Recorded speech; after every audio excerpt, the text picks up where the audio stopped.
let's go ahead and introduce our featured alumni here. So, Nisha and Tumi, if you want to go ahead and introduce yourselves, and then also at this point, would invite you guys to just kind of give us a quick intro to you and your career, and specifically walk us for a moment through your own career pivot, if you will.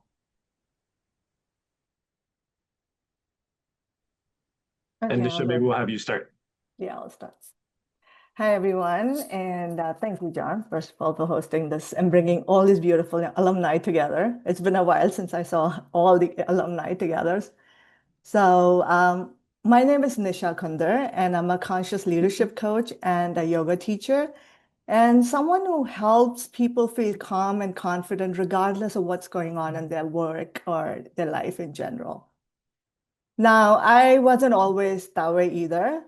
So back in the days when I was wondering what to do for my undergrad major, where I thought my whole world is like, I have to make this decision and that's what I'm going to be doing for the rest of my life, it was quite overwhelming. And I remember my dad saying then that forget about what you're going to do for the rest of your life.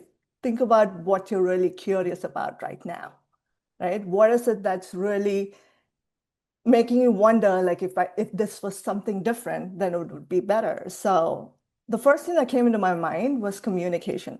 It's like how to get people to connect better and understand each other better. And that was because I actually, before I finished my high school, I went to 6 different schools in 4 different cities and 3 different countries. So I was always saying goodbye to my friends and family. And on top of it, my dad traveled a lot for work. So communication was a big topic in my mind, and I always wanted to like deeply connect with others. And like a good engineer's daughter, I thought the best way to do that is through technology. And I picked electrical engineering as my major. And I went to Syracuse University for a master's degree in RF and antenna design. I graduated in 2003, so I'm a Syracuse 2003 alumni. And for the next like 13 plus years, I worked in some of the most amazing, mobile devices design teams and companies like Motorola, Microsoft. And I work with such brilliant leaders from all over the world because they're global teams. One thing I realized over time is the people who designed the best communication devices were not doing that well communicating with each other. Right? When you're in such high stake and high stress environments, there are some people I noticed were very calm and grounded and creative, regardless of what was going on. But most of us, I realized, would get overwhelmed and get really anxious, even with the slightest of setbacks, right? And I wasn't immune to this either. I was working in the startup environment, like towards the end, before I left, was I barely slept. I worked all the time. I was traveling internationally. I was in hardware design, so all our manufacturing was in Asia.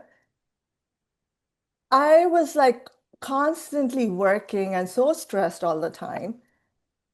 And it didn't even change when I got pregnant with my son. It was just like more and more work. The only thing I think I changed is I didn't travel that much, but I still was managing global teams. So I was barely sleeping 4 to 5 hours. By the time my son was born, I was completely burnt out. I was not able to focus on anything at the same time. Like, I had severe sciatica, Yeah, SI I don't joint want to do much. I'm dysfunctions. gonna tell it straight up. They have 3 options. They can race. I don't think I want to do it for a race. The options I think mute this person. Okay, that worked.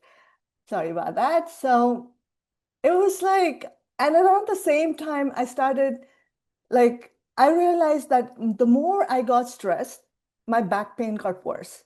And I started seeing this connection between our mental health and our physical health. And around the same time, I started getting curious about like, how do some of these leaders stay grounded regardless of what's going on? You have deadlines, you have they're like so calm and collected. And at the same time, how do we include or embody like inclusion and clarity and kind of um, into like the way we include in our devices, right? We make all these great technology, but how do we include that in us? Like, how do we lead with clarity and with empathy? So all these questions shifted my curiosity about communications. And I left my job because one thing I realized, it didn't matter what I was going to do, whether I was going to stay in tech or whether I was going to start something different. I had to get my health back in order first. It's very hard to focus on anything if you have anxiety or if you have health issues because of stress. So I left. If I were to take John's poll back then, it would be like, I don't know what I was going to do, but I knew I wanted something different, right? So the first thing I did is I'm going to quit my job. I actually decided, I didn't know what I was not even planning a business or anything at that point. I was like, only thing I was focused on is I need to leave my job and focus on my own healing. Little did I know back then, my healing journey helped me understand this connection Good. between our and our mindset and what we do, our purpose, right? So from there, I left. I became a health coach, trying to resolve my own health issues, started coaching others because a lot of people saw a transformation and they started asking questions on how to do that for myself. And while doing that, I realized the most important thing that helped everyone, regardless of their health issues, was learning how to create an intentional pause. So I started teaching them some yoga techniques, which I learned from my mom. And the difference I saw in their health and their wellness made me wonder, like, what if this is what is the solution? So I went on to become a yoga teacher. Next 3 years, I trained and became a yoga teacher. And while I was doing that, a lot of people came for career advice. And that's when I certified myself as a leadership coach. And since then, that's what I'm helping everyone with. So if you're in this pivot journey, regardless of where you were on the pole, I pretty much went through all of that in my career in tech and since then. And it was not until I started coaching people through their career that I felt completely aligned with what I really wanted to do. Because I learned all these lessons and I want to give back to the industry, which practically raised me.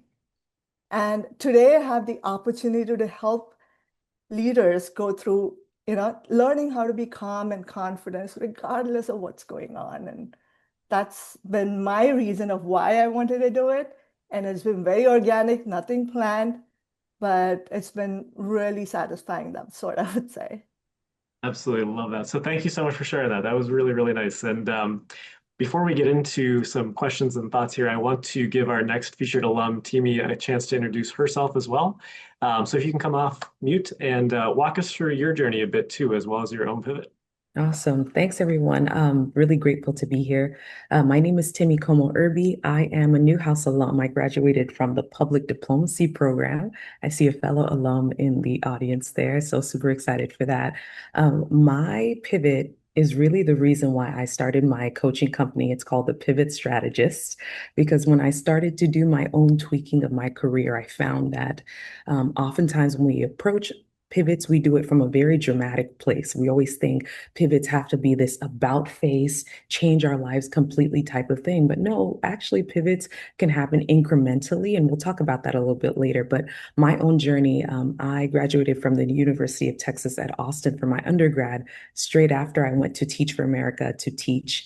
I studied communications in undergrad, but I became a middle school math teacher simply because my principal thought, you seem capable. I'm sure you could teach math and reading and technology. So I kind of did a little bit of everything. And from the classroom, I really wanted to make sure my students were able to have access into other places in higher education. So I went from teaching middle school to admissions at Syracuse University. And so in between that, I got my graduate degree in public diplomacy in the Newhouse and the Maxwell School at Syracuse University.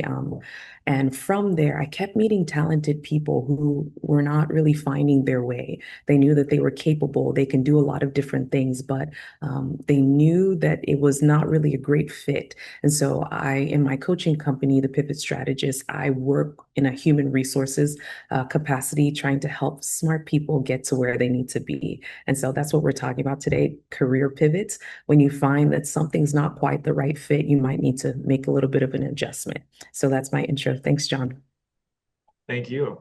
Okay, so the first question I want to throw at you guys relates to something that comes up a lot when we're coaching folks, and that is kind of this idea of the importance of moving from something to something else as opposed to just moving away from something. So with that in mind, I'm curious what perspective you guys both have in terms of how do you coach somebody to develop a new vision? How do they go through that process, and how do they actually have an idea of what they want to do in the future as opposed to just I want to do something else? Mm-hmm. Yeah. If you don't mind, I'll take this question first.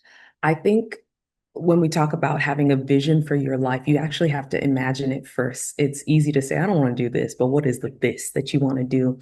And a lot of times, I ask people to think about their future self. What does that future self look like? What kind of habits do they have? Where do they live? What do they wear? What are their hobbies? And so when you start envisioning yourself in the future, you actually build a picture for what that looks like. And then you almost backwards plan. What does that person do for work? How did they get there? What does their everyday look like? And so I think sometimes when we get in the nitty-gritty of life, we lose that imagination. We lose that ability to get excited about something. But I really encourage people to start dreaming about what that future piece could be. And once you dream it, you start to dream the pieces that go along with that. And then you're starting to think about the this that you're working towards. And it's not so much of an intangible imagination. Now it has legs and arms, and you can start to put like a little bit of flesh. This analogy is strange, but you start to put a little bit of bulk in it, and thinking about what does that future look like, and what kind of intention do I need to move towards that future that I am now imagined for myself.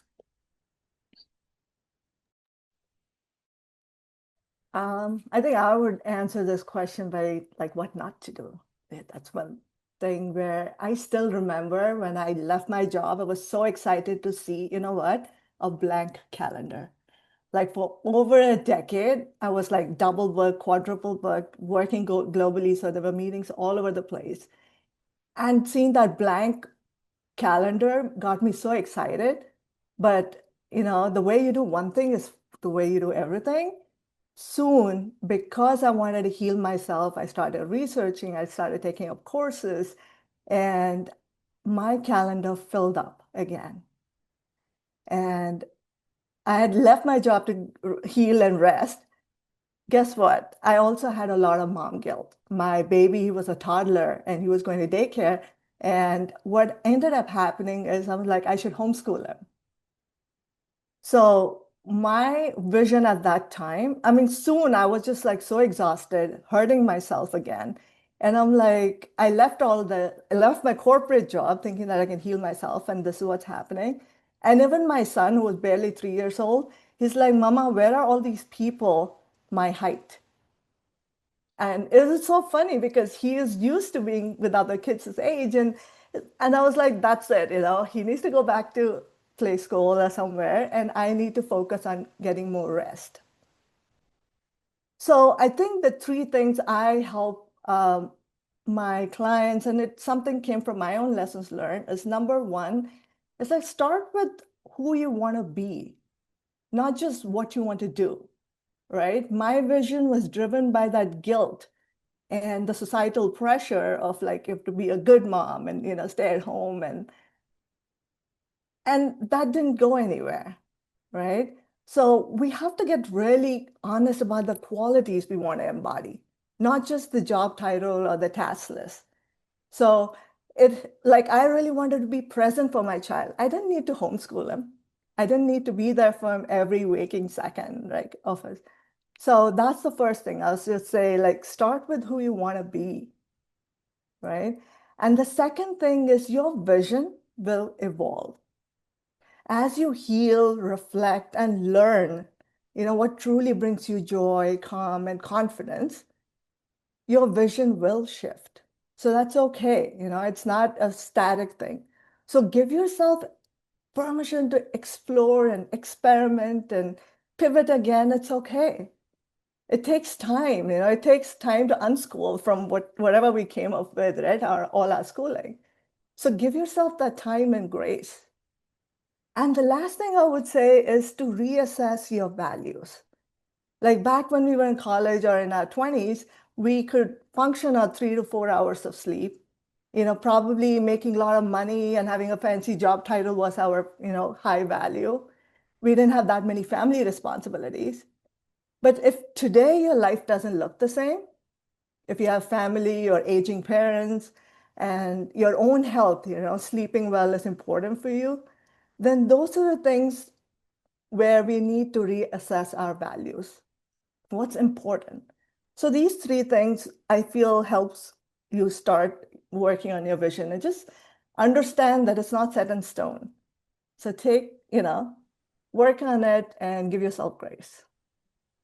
Awesome. I love that line about decide who you want to be before you decide what you want to do, essentially. That's so important. I love that. I think that's really something to anchor to. So thank you for that.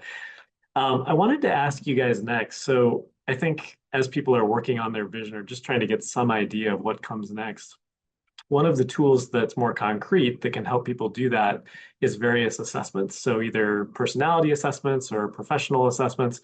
So I guess in the way that you guys are experienced in coaching folks through transitions, I'm curious what assessments in particular you might lean towards, and if you can give some context maybe for why, and maybe how folks in the audience could use some of those as well as they're putting their vision together. I tend to nerd over different assessments because I think it's really important to become a student of yourself when you study not only who you are, but what environments help you thrive. You really can position yourself to be someone who is, I call it in my practice, unlocking your zone of genius, right? Your zone of genius is that place that takes all the stuff that you're good at. A lot of times when you're good at a thing, you think because it comes easily to you, it's easy for everyone else. But these assessments are great at making it very plain to you that, first of all, not everyone is like you, but these are the places that where you can really shine. So just to give you some of my favorites, and I've done a lot of these. So I've done, the Clifton Strengths Finders. There's Enneagram. There is the DISC report. Personally, in my practice, I go through something called the Harrison Assessment with my clients. And so essentially, we're looking at your preferences, and it's not just your strengths, it's your top traits that you exhibit. And I love it because it's looking at traits that you've exhibited since you were a little kid. And I'm always asking people to go back to their original design.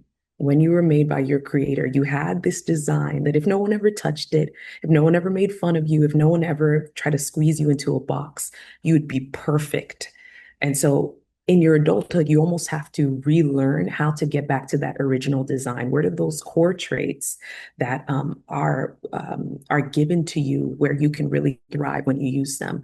So the Harrison assessment will find your top traits that no matter what you do, you probably deep down will always have them. But we also look at your preferences. What are the elements and conditions that you would prefer to work in? So I did this for myself. I'm a person who doesn't enjoy fast pace. I can do it, but I don't really love it. And I remember I had a former job, and my manager would say, "Hey, we're building the plane as we fly it." And I was like, "What the heck does that even mean?" And I looked at my traits. I can do it. I'm capable of it, but it's not my zone of genius. And so when I am doing things fast paced and I don't have time to really think and mull over what I'm doing, it's not setting me up for success. And so I make all of my family and friends do this assessment because I want to know. I did it for my husband the other day, and I was like, oh, okay. And so now, even in my personal relationships, I'm tweaking the way I work with people so that I can help them be in their zone of genius, because people really thrive and they shine when they're allowed to pick the traits that are strengths of theirs and the conditions that really help them shine. So I think assessments, you shouldn't treat them as Bible because they're not the end all be all, but they give you some insights into who you are. And the more you study it, you start to really figure out, well, when I place myself in these types of roles, or, if I'm working with people who are unlike myself, this is how I should orient myself. I think the more you know, the more you have to work with, and then you're responsible for what you know. You can't pretend that you don't know that this is the type of person you are. So I think it's really important to find an assessment that can give you enough to be powerful with, but you shouldn't abuse it and now say, oh, well, that's who I am, I can't change. Actually, it's a tool to help you improve and really develop holistically as a person. So those are just a few of my favorite assessments. Awesome. Nisha, what are a couple of yours? In addition to everything that Timmy said, a lot of my own work work on my mindset and who I was being, came from my yoga and meditation. But when I started working with, leaders, and when they're going through high stress environments, like they have to make decisions on the spot and work with such large teams, I can't send them on a silent retreat, right? I had to find something really tangible. And I also wanted something that aligned with all the ancient wisdom that we have had for so many years. So I came across something called the Energy Leadership Index Assessment, which is called the ELI assessment. Now, what we understand from ancient wisdom and also modern science, that how we manage our energy actually dictates how well we meet our potential, right? In your whole day, if you have thoughts like, you're constantly anxious, you feel so drained that it doesn't matter what your dream is or wherever, it's just your perspective can totally drain you, or it can get you excited and you feel so energized and really creative. So what this assessment does, it kind of holds a mirror in front of you and gives you your energetic profile when you're stressed versus when you're calm and confident. It's fascinating to see this as the same person. And we feel that too, right? When we are really stressed, we really react to things very differently versus when we are calm, confident, feeling safe within ourselves and within our environment. The way we respond to situations is completely different. And another thing I love about this assessment is a lot of us have difficulty with conversations, right? We feel like either we feel defensive or we tend to blame, or there's something. Everyone hates confrontations or difficult situations in general, not just people. What this does is it kind of gives a language to help you detach from the problem. So you don't label people, you learn to work on solving the problem than attacking each other. And which I think is so powerful in today's day and time. In fact, so many of my clients take it. These are, tech leaders, and they want their spouses to take it too, right? They want them to take, and I actually have spouses take it. So they have this language now because we're so busy all the time. We barely have time and patience for anybody anymore.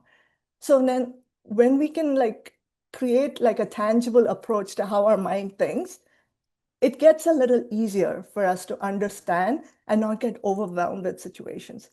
So the assessment is Energy Leadership Index Assessment. And I do the Energy Leadership Assessment, and I do a debrief of the results for 90 minutes. And I call the whole program Eucalyptus Energy Experience. Because if you've ever smelled eucalyptus, I'm all the nature buff, right? So if you smell eucalyptus, you feel that instant clarity, you feel lighter, you can breathe easier. And that's the response I got with people taking this assessment. Because you stop blaming yourself, forget others. We're so hard on ourselves. So it just helps you detach from the label and solve the problem. So. Awesome. And I just threw one. Go ahead, Dee. Oh, can I just add one last thing? Absolutely. I love that you were saying that it helps you detach a little bit. I think sometimes especially since we're talking about career pivots, sometimes we're too close to ourselves and we know what we know about ourselves, but the assessment can be this really great objective way of saying, actually, you're good at this thing. And it's not bragging.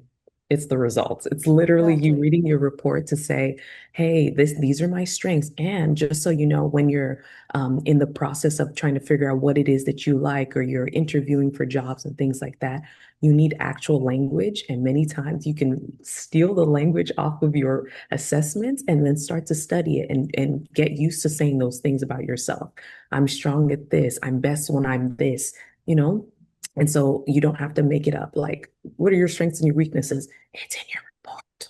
Just study yourself in your report. So just wanted to add that.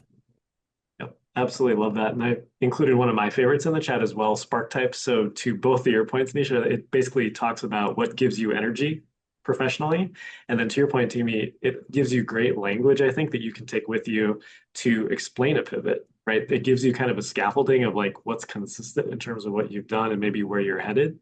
And being able to start to communicate that is so important, I think, for actually tactically starting to make a pivot. So which leads me to the next thing I wanted to ask both of you, which is in addition to assessments, what other tactical steps? So when somebody says, okay, I've got my vision, I'm ready to start making this a reality, how do you coach somebody through the tactics of actually starting down that path? Um, okay, so I didn't wake up, one day and quit everything. I'm like, okay, this is it today. I'm pivoting and I'm going to quit everything. It was a process, right?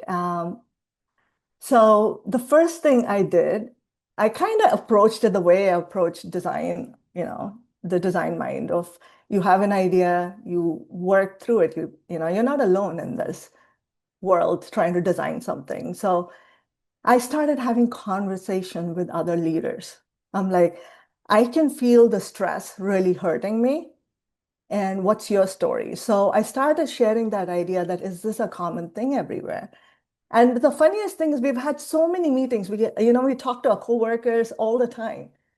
But during that time, I got the opportunity to go really deep and start having conversations.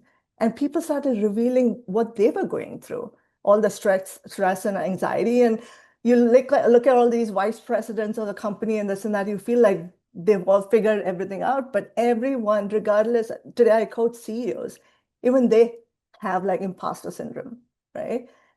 So I think the first thing is you start your pivot before you leave. You have an idea, you want to think about your pivot, start talking to people you admire in the industry. And it's not like just in the spirit of networking or strategy or anything. I think genuine, authentic conversation where people feel comfortable sharing what's really going on. So what it does, I feel, is it kind of strengthens your idea. Whatever vision you have, okay, fine. This is something which is common. And maybe me trying to solve this problem will help so many others, right? So the number one is your pivot starts before you leave. And along with that, also start planning financially, right? What is it how much time can you really cushion yourself? There'll be a lot of experimentation. There'll be a lot of things. Do you need to do a part-time job? Those are things you want to start deciding before you decide when you're going to quit, right? You want to start seeing what your financial situation looks like. The second thing is stay connected. Even after you leave, back then there was just LinkedIn, but no one was active. Everyone just had a profile. But today that's different. Like you can connect with people on LinkedIn. And it's something I wish I'd done back then was start a mailing list, right? These people, the conversations you had in the industry, they want to know your journey now. What are you doing about it? How are you healing yourself? So probably start a mailing list and with their permission, add them to the list. And so you can give them updates of what you're doing. So what helps in the future is when you decide what business you want to do or what a different career you want to do, you already have your beta testers and people who know you already, and they can help you with your business. And also, I think through those conversations, I got a lot of people who connected me to people they knew and helped me really expand my audience. This is right up front. I haven't even decided what business I want to do, right? So the next thing I would say is you have to be really careful about your calendar, your time. You know what happened in my calendar, right? It's very easy to get really, scattered and put on a lot of things on it. So building healthy boundaries, because one of the things that happens is people's expectations about you changes. Oh, she's not, whatever it is that, so it helps you put that healthy boundary of this is when I'm available, this is when I need to rest, this is when I need to focus on my business, or whatever it is your life is demanding. Another thing that's really important, I think it goes with, is it's okay to ask for support.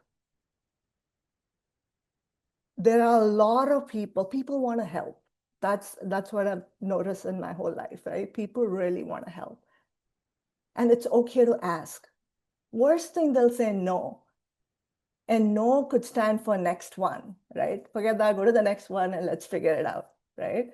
So ask for support. There is a lot of coaches, find people you resonate with. There are teachers out there, there are mentors, family, people who have been through the same thing.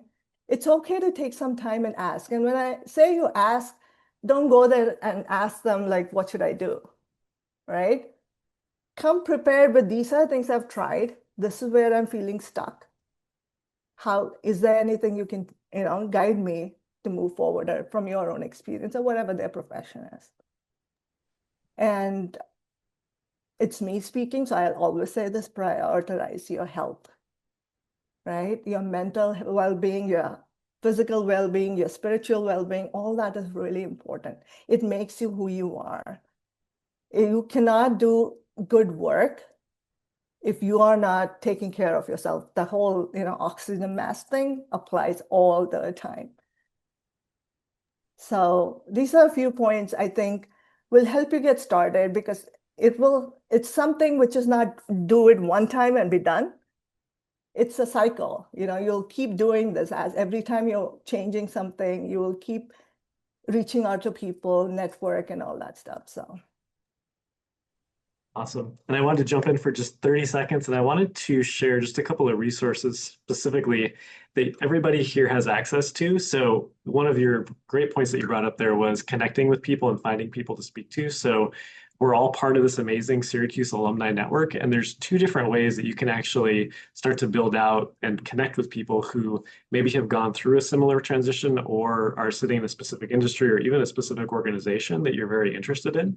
The first one is our LinkedIn alumni search tool. So if you click through there, you'll see you can search through all of our alumni based on where they sit geographically, where they sit by their employer, certainly, but also what are they skilled at? What are some of those words that they use to describe their career? So play with that is one way to find some alums. And the second one that you'll see there listed as well is something called Ask Orange Alumni. This is a brand new tool. And I know Jess is sitting on the call, so I'm going to give her a quick shout out because she did a lot of work to get this off the ground. It's an AI-driven platform that essentially goes through our alumni data and helps you connect with people based on a very simple question that you ask. So you don't have to log in, you don't have to create a profile or anything like that. You just go through this link and you can go ahead and post a question. And you can say, I'm in this industry, I'm thinking about pivoting into X, Y, or Z. What advice or perspective could somebody provide me on this? And it'll go through our alumni and try and connect you with folks who are in the best spot to answer that question for you. So we're just getting this started. There is no limitation right now as to how many questions you can ask through this. So it's another really cool and I think very authentic and organic way to connect with some new folks to shine a light on a potential pivot and even talk tactically maybe about next steps. So I just wanted to throw that out there. Teamy, thanks for the space. Thank you. You both have really great points about how human beings are probably your strongest advocates when you're doing a pivot. I think it's really important. People say look before you leap, but I think it's important to try before you pivot. A lot of times the grass is always greener on the other side because you don't actually work there yet. And so you want to make sure that you try it out before you do a full-blown pivot. Like I said, a pivot doesn't have to be something in a totally different industry. You could be looking at something within where you already work. And so I would say speaking to people who are where you want to be helps you get a realistic viewpoint of what that industry is like, what that work is like. You also get to talk to them about their journey. I'll give you my example. I studied public diplomacy and I talked to quite a few diplomats. And so when I was asking them about their day-to-day, what they actually do at the time, simple things like I wasn't married yet. And they were like, this is what it's like to be single. This is what it's like to be a Black woman. And so I had to actually ask them about their lived experience in those roles. What got them there? Was there any kind of special support or special programming, special funding? And so having those real conversations, starting just with curiosity. What's your story? How did you get there? Is there anything you would do differently? Those real conversations gave me a lot of insight into their journey. Also, if you get an opportunity to industry shadow, you can actually see what is it like to work there. So if it's going to a conference or a special talk, something that puts you smack dab in the middle of where professionals would be actually working, you want to get an idea of what the everyday experience is working in that place. So the personal experience, but also the shadowing of being there, I think is really helpful. But all in all, once you decide where you want to pivot to in your own work, I think it's really important to pivot in a way where first you start trying to do activities that are adjacent to where you want to pivot into. So whether that's in your everyday life, your job right now, start to see if you can integrate some of those things. Let's say you want to do project management and it's not technically in your job description. Can you start taking on volunteer experiences or ask your manager if you can take on new things that would make your resume able to realistically say, yeah, I did project management. So you want to start integrating some of those things. That's if you want to do a gradual pivot. And then you want to start changing your language, the way you talk about yourself. For example, I started as a teacher. When I wanted to pivot it to higher education, I had to start pivoting my language to say, I'm an educator broadly. And so you want to start rebranding yourself in light of where you want to pivot into. Always, always tell the truth, but make sure that your language is now speaking the language of where you want to be. So you want to try before you pivot, but you also want to change your language for the new industry or the new place that you're wanting to pivot into. So you make it easy for them to see you in that place because you're making a case for, well, I've been doing this for quite some time, even before I've officially pivoted. So you want to make it known that that you have the expertise already, and you're the one who has to make that known for them. Another really helpful tool is AI. If you're using, I know people feel some type of way about this, but if you're tweaking these things, you want to just ask AI, what is the language of this new industry? Can you help me tweak the way that I describe myself based on this industry that I'm going to?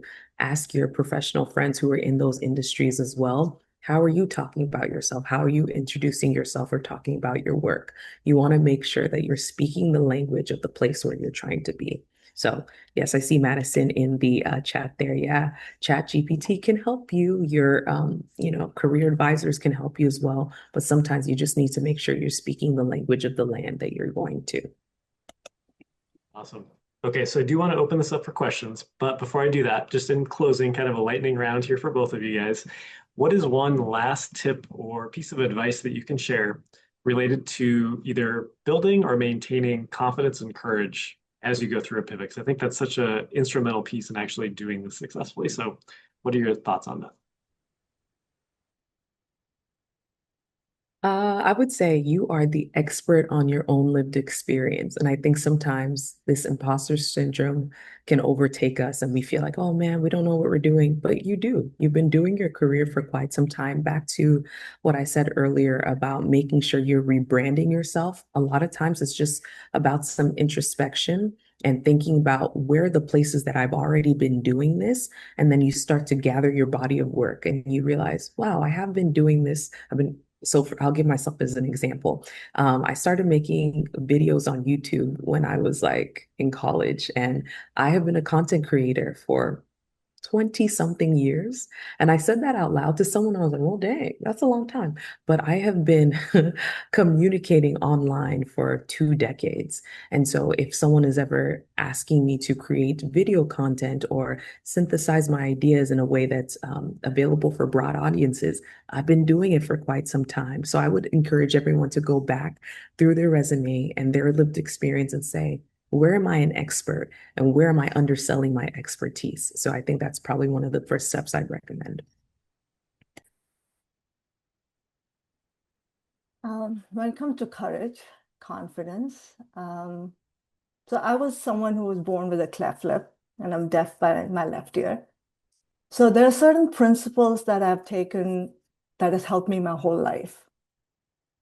There's an ancient textbook called the Yoga Sutras, which is actually a textbook on yoga, but it doesn't teach you how to do a headstand or do alternate nostril breathing or any of that.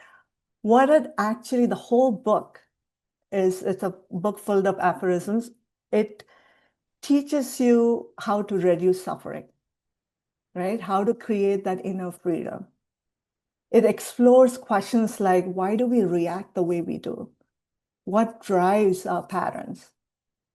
And how can we consciously change the way we experience life? There's a sutra number 2.16, bear with me, it's in Sanskrit. It's called Heyam Dukkham Anagatam. Dukkham itself is suffering, if you are familiar with that. Anagatam is something in the future. Heyam is avoidable. So it's literally saying that future suffering is avoidable, right? So whatever we are going through right now, we can't go and change our past. I couldn't change the way I looked or where I came from or any of my challenges, right?